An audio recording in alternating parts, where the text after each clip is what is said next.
శ్రీ గురుభ్యో నమ. జయ గురుదత్త.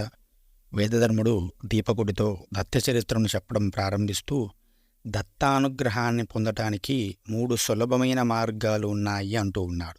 దత్తాత్రేయ స్వామివారు తన భక్తులను ఏ విధంగా అనుగ్రహిస్తారు, ఏ రూపంలో అనుగ్రహిస్తారో చెబుతూ, దత్తాత్రేయ స్వామివారు పరస్పర విరుద్ధ రూపాల్లో తిరుగుతుంటారు అంటున్నాడు. భక్తులను స్వామివారు కఠినంగా పరీక్షిస్తూ ఉంటాడట. ఒక్కసారి జటామండలధారిగా, అంటే జటలు కట్టేసినటువంటి సన్యాసిగా కనిపిస్తాడు. మరుక్షణంలోనే ముండిత శిరస్కుడుగా కనిపిస్తాడు. ఒక గొప్ప యోగిగా కనిపిస్తాడు. భోగములలో తులతూగుతున్నటువంటి వ్యక్తిగా కనిపిస్తాడు. దిగంబరుడిగా కనిపిస్తాడు. శ్వేతాంబరుడిగా, సర్వాలంకారాలు ధరించిన వాడిగా కనిపిస్తూ ఉంటాడట. పీతాంబరధరుడిగానూ కనిపిస్తాడు. ఒక్కోసారి విద్వాంసుడిగా, మరొకసారి ఉన్మత్తుడిగా, ఇలా అనేక రకములుగా, ఒకసారి భిక్షాటన చేసేవాడిగా, మరొకసారి మహా ఐశ్వర్య సంపన్నుడిగా కనిపిస్తాడు. ఆయనకు నిజమైన రూపం అంటూ ఏది లేదు, ఎందుకంటే సర్వరూపములు ఆయనవే కాబట్టి. ఆయన రూపం అంతుపట్టిన రహస్యం. హర హిరణ్య గర్భులుగా కూడా కనిపిస్తాడు. అంటే బ్రహ్మదేవుడిగా కనిపిస్తాడు, విష్ణుదేవుడిగా కనిపిస్తాడు, శివుడిగా కనిపిస్తాడు. 3 రూపాలు కలిసినటువంటి త్రిమూర్త్యాత్మకమైనటువంటి దత్తరూపంగా కూడా దర్శనమిస్తాడు. ఆయన లీలను ఏమని చెబుతాం అసలు? గంగలో స్నానం చేస్తాడు, కొల్హాపురిలో భిక్ష చేస్తాడు, సహ్యాద్రిపై నివాసం చేస్తూ ఉంటాడు. త్రికరణ శుద్ధిగా స్మరిస్తే భక్తుల హృదయాలలో నివాసం చేస్తూ ఉంటాడు. స్మర్తృగామి అని పిలిస్తే మన ఇంట్లో తిష్టవేసి కూర్చుంటాడు. అది దత్తాత్రేయ స్వామివారి యొక్క గొప్ప అనుగ్రహము, గొప్పతనము. ఆ యొక్క దత్తాత్రేయ స్వామివారి యొక్క అనుగ్రహాన్ని పొందాలి అంటే దత్త కవచధారణము చేయడము అత్యంత ప్రధానము అంటూ ఉన్నాడు వేదధర్ముడు. అంగన్యాస కరన్యాసములతో స్వామిని అర్చించి దత్తనామములను జపిస్తూ శిరస్సు మొదలుకొని కాలి వేళ్ల కొనల వరకు ఒక్కొక్క అంగాన్ని తాకుతూ జ్ఞానేంద్రియములు, కర్మేంద్రియములు, మనస్సు, బుద్ధి, చిత్త అహంకారములలో దత్తనామములను ప్రతిష్ఠించేయాలి. దత్తుడే ఆ యొక్క అంగములలో నివాసమున్నట్లుగా భావించాలి. అలా దత్త కవచాన్ని ఎవరైతే ధారణ చేస్తారో వారికి ఏ రంగములో కూడా అపజయం ఉండదు. శత్రుభయము, దుష్టపీఠ, గ్రహబాధ, భూత ప్రేత పిశాచ హింసలు దరిదాపులకు కూడా రావు. భక్త రక్షణలో ఇది వజ్రకవచంతో సమానము అంటూ ఉన్నాడు వేదధర్ముడు. దీనితో పాటుగా సద్గురువు వద్ద మూలమంత్ర ఉపదేశము తీసుకొని దాన్ని లక్షల్లో జపించిన వారికి దత్త స్వయంగా అతడి దత్తుడు అవుతున్నాడు. కలియుగంలో దత్తోపాసనయే అత్యంత శ్రేయోదాయకము అని వేదధర్ముడు విశేషంగా దత్త వైభవాన్ని చెబుతూ ఉన్నాడు. ఇక ఈ దత్త కవచాన్ని ధారణ చేయలేని వారు దత్త చరిత్రను పారాయణ చేసుకోవచ్చు అంటూ ఉన్నాడు వేదధర్ముల వారు. దత్త చరిత్ర సకలాభీష్టదాయకము. దత్తానుగ్రహాన్ని అతి సులభంగా ప్రసాదించేటువంటి మార్గములలో దత్త చరిత్ర మొట్టమొదటి స్థానంలో ఉన్నది అంటూ ఉన్నాడు వేదధర్ముల వారు. ఈ దత్త చరిత్రను ఎలా పారాయణ చేయాలి అంటే, ఒక సుదినం రోజు, అంటే ఒక మంచి రోజు చూసుకొని, ఒక గురువారము, ఒక మంచి నక్షత్రము, మంచి తిథి వచ్చినటువంటి రోజును చూసుకొని ఉదయం పూటనే లేచి తలారా స్నానము చేసి నిత్యదేవతోపాసన, సంధ్యావందనాది క్రియలు ఉన్నవారైతే సంధ్యావందనము చేసి నిత్యదేవతోపాసన, పీఠము మీద కులదేవతలను పూజించి అదే సమయంలో దత్తాత్రేయ స్వామివారికి షోడశ ఉపచారములను చేసి దత్తాత్రేయ స్వామివారి వద్ద సంకల్పము చెప్పుకొని దత్తాత్రేయ స్వామివారి యొక్క అనుగ్రహంతో ఈ దత్తచరిత్ర పారాయణ చేస్తున్నాను అని ఆ యొక్క దత్తచరిత్ర పుస్తకానికి నమస్కారం చేసి ఈ దత్తచరిత్ర పారాయణాన్ని ప్రారంభం చేయాలి. ఏ పుస్తకాన్ని పారాయణ చేయాలి అనేటువంటి అనుమానం మీకు రావచ్చు. మీరు తొందరగా ఫలితాన్ని పొందాలి అనుకుంటే ఎక్కిరాల భరద్వాజ గారి శ్రీ గురు చరిత్ర నిత్యపారాయణ గ్రంథము అనేటువంటి పుస్తకం ఉంటుంది. దాన్ని మీరు తీసుకోండి. బహుశా మీకు ఆన్లైన్లో ఉంటూ ఒకవేళ లింక్స్ ఏమన్నా ఉంటే నేను డిస్క్రిప్షన్లో కానీ కామెంట్స్లో కానీ ఇచ్చేటువంటి ప్రయత్నం చేస్తాను. ఉంటాయి. శ్రీ గురు చరిత్ర ఎక్కిరాల భరద్వాజ గారిది ఉంటుంది. అందులో మీకు కంప్లీట్ రూల్స్ అన్నీ ఉంటాయి. 7 రోజుల పారాయణము, 14 రోజుల పారాయణము, 21 రోజుల పారాయణము అని 3 రకాలుగా ఉంటుంది. మీరు 7 రోజుల పారాయణమే చేయండి. 7 రోజుల పారాయణ ద్వారానే తొందరగా ఫలితాలు వస్తాయి. ఈ రోజు ఎన్ని అధ్యాయాలు చేయాలి అనేటువంటిది కూడా స్పష్టంగా ఉంటుంది. రోజుకు 1 గంట నుంచి 1.5 గంట పడుతుంది. రోజు పట్టదు. అది కూడా గురు, శుక్ర, శని ఈ 3 రోజులే పడుతుంది. ఆదివారము, సోమవారము అరగంట కూడా పట్టదు సరిగ్గా.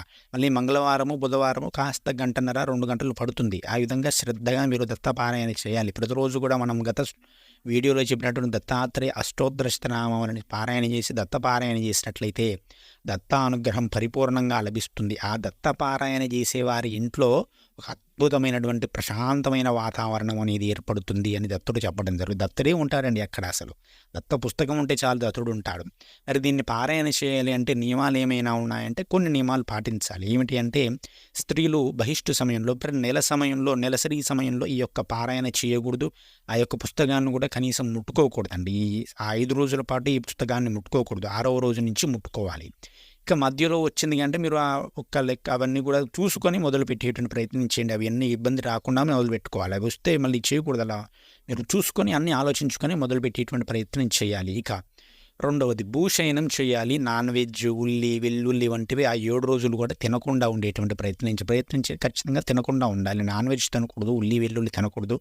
భూశయనం చేయాలి అంటే భూమి మీద, నేల మీద పడుకోవాలి. సరేని మా శరీరం అనుకూలించదండి అంటే మా శరీరం అస్సలు సహకరించదు, ఆరోగ్యం కోసమే చేస్తున్నాము అన్న సందర్భంలో మాత్రమే పైన పడుకునేటువంటి ప్రయత్నం చేయండి. ఒక చెక్క మీద పడుకోండి. పరుపులు ఇవన్నీ తీసేసి చెక్క మీద పడుకునేటువంటి ప్రయత్నం చేయండి. లేదంటే నార్మల్గా పడుకోండి. దత్తానికి క్షమాపణ చెప్పుకొని, దత్తా నేను చేయలేకపోతున్నానయ్యా, కింద పడుకోలేకపోతున్నానని చెప్పి నమస్కారం చేసుకొని ఆ ఒక్కటి మాత్రం పర్వాలేదు. కానీ బ్రహ్మచర్యం ఖచ్చితంగా పాటించండి. నాన్ వెజ్ తినకుండా ఉండండి. నాన్ వెజ్ అస్సలు తినకూడదు. ఉల్లి, వెల్లుల్లి తినొద్దు. రోజు ఒకే సమయానికి పారాయణ చేయండి. ఉదయం 6 గంటలకు మొదలు పెడితే ఉదయం 6 గంటలకే పారాయణ చేయాలి. ఆ విధంగా చేసేటువంటి ప్రయత్నం చేయండి. ఇంతకు మించి పెద్దగా నియమాలు ఏమీ అవసరం లేదు. ఉదయం టిఫిన్ చేయకముందే పారాయణ చేయాలండి. అబ్బో టిఫిన్ చేసేసి హాయిగా పారాయణ చేస్తానంటే కుదరదు. టిఫిన్ చేయకముందే పారాయణ చేయాలి. దీన్ని ఒక్కరోజు కూడా పారాయణ చేసేటువంటి వారు ఉంటారు. మా అమ్మమ్మగారు చేసేవారు. ఒకే రోజు పారాయణ చేసేవారు. గురు పౌర్ణమి రోజు ఉదయం వారు 6 గంటలకు 7 గంటలకు మొదలు పెడితే మధ్యాహ్నం 1, 1:30, 2 అయ్యేసరికి పూర్తిగా అయిపోయేది. వారు కేవలం పాలు తీసుకునేవారు, ఒక పండు తినేవారు అంతే. అది అయిపోయే వరకు కూడా ఏమి ముట్టుకునేవారు కాదు. ఒక్కొక్కసారి సాయంత్రం వరకు పారాయణ చేస్తూ ఉండేవారు. ఆలస్యంగా మొదలు పెడితే ప్రతి గురు పూర్ణమికి కూడా చేసేవారు. చాలా అద్భుతమైనటువంటి ఫలితాలను దత్త చరిత్ర అనేది ఇస్తుంది. ఒకే రోజు పారాయణ కూడా చేయవచ్చు. కానీ గురు పూర్ణిమ అయితే అది విశేషమైనటువంటి దినంలో ఈ గురు చరిత్రను ఒకే రోజు పారాయణ చేయండి. సప్తాహ పారాయణం అనేది అన్నిటిలో కూడా ఉత్తమమైనటువంటి పారాయణ విధానం అని వేదధర్ముడు దీపకుడితో ఆ దత్త చరిత్రను పారాయణ చేయడం ఉత్తమమైనటువంటి విధానాన్ని చెబుతూ ఉన్నాడు. ఈ 2 నేను చేయలేనండి అంటే మాకు వీలు కాదు, మాకు ఆఫీసులు ఉన్నాయి, మాకు అసలు 7 రోజులు చేయడానికి వీలు లేదు అంటే రోజు దత్తనామాన్ని స్మరించండి అంటూ ఉన్నాడు. నన్ను అటు వీడియోలో చెప్పినటువంటి అష్టోత్తర శతనామములని చెప్తూ 10 సార్లన్నా దిగంబర దిగంబర శ్రీపాద వల్లభ దిగంబర దిగంబర దిగంబర అవధూత చింతన దిగంబర అనేటువంటి నామాన్ని కనీసం 10 సార్లు చెప్పాలి. ఎలా చెప్పాలి? దత్తాత్రేయ స్వామిని హృదయంలో నింపుకొని ఆ దత్త విగ్రహాన్ని, ఆ దత్త రూపాన్ని మనసారా కళ్ళ నిండా నింపుకోవాలి, మనసు నిండా నింపుకోవాలి. దత్తుడే మన ముందున్నట్లుగా భావించి అప్పుడు దిగంబర దిగంబర అంటూ మైమరచిపోయి జపం చేస్తే దత్తుడు వచ్చి మిమ్మల్ని అనుగ్రహించి తీరతాడండి. అది దత్తుడి యొక్క కృప. ఎందుకంటే కలో దత్త వినాయకస్య అంటారు. కలియుగంలో దత్తుడు, వినాయకుడు శీఘ్ర ఫలదేవతలు. కాబట్టి ఆ విధంగా దత్త అనుగ్రహం కోసం ఈ 3 మార్గములను వేదధర్ముడు మనకు సూచించడం జరిగినది. కాబట్టి ఆ 3 మార్గములలో దత్తుని పూజించి అనుగ్రహాన్ని పొందేటువంటి ప్రయత్నం చేయండి. ఆ విధంగా దత్తస్వామిని ధ్యానించి నమస్కరించుకునేటువంటి ప్రయత్నం చేయండి. ఆ తర్వాత ఇక దత్త చరిత్రను చెప్పడం ప్రారంభిస్తూ ఉన్నాడు. దత్తాస్వామి వారి యొక్క అవతార గ్రతలు చాలా మనోహరంగా ఉంటాయి. ఇది నారదుడు గారు అడిగితే బ్రహ్మగారు చెప్పినారు. ఆ చరిత్రలన్నీ కూడా వచ్చే వారం నుంచి మనం ప్రారంభించుకుందాం. దత్త చరిత్ర పారాయణ చేయాలంటే అంత సామాన్యమైనటువంటి విషయం కాదండి. చాలా పరీక్షలు పెడుతూ ఉంటాడు దత్తుడు. అసలు ఈ వీడియోలు చేయాలంటేనే నాకు ఎన్నో పరీక్షలు పెడుతూ ఉన్నాడు. నేను సాధారణంగా వీడియోను వెంటనే పూర్తి చేస్తూ ఉంటాను. కానీ ఇది ఎక్కడ వరుసగా వీక్స్లో రావట్లేదు. ఎన్నో అడ్డంకులు, ఆటంకాలు వస్తూనే ఉంటాయి. కానీ వాటిని అన్నింటినీ కూడా దాటుకుంటూ మీకు వీడియోలు ఇచ్చేటువంటి ప్రయత్నం చేస్తాను. వీటిని కూడా శ్రద్ధగా వినేటువంటి ప్రయత్నం చేయండి. వీటి ద్వారా కూడా పరిపూర్ణమైనటువంటి దత్త అనుగ్రహం అనేది ఖచ్చితంగా కలుగుతుంది అని నేనైతే చెప్పగలుగుతాను. వీటిని కూడా మీరు శ్రద్ధగా కాస్త శుచిగా ఓ కాళ్ళు కడుక్కోండి. మీరు స్నానం చేసి కూర్చోవాల్సిన అవసరం లేదు. కాళ్ళు కడుక్కొని దత్తుని మనసారా ధ్యానిస్తూ ఈ వీడియోలను చూసినా కూడా దత్తానుగ్రహము పరిపూర్ణంగా కలుగుతుంది.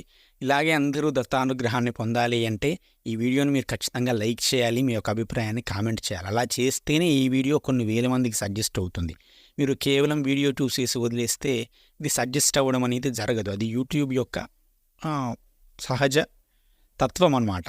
ఎవరు లైక్ చేస్తున్నారో, షేర్ చేస్తున్నారో, కామెంట్ చేస్తున్నారో ఆ వీడియోస్ని ఎక్కువగా చూపిస్తుంది. కాబట్టి మీరు లైక్ చేసి కామెంట్ చేసి ఎక్కువ మంది ఈ యొక్క దత్త చరిత్ర వినేలా చేయండి. మీరు తద్వారా దత్త చరిత్రను ప్రచారం చేసినటువంటి పుణ్యం కూడా మన యందు దత్తానుగ్రహ లభిస్తుంది. కాబట్టి ఆ విధంగా చేయండి. మన ఛానల్ సబ్స్క్రైబ్ చేసుకోండి.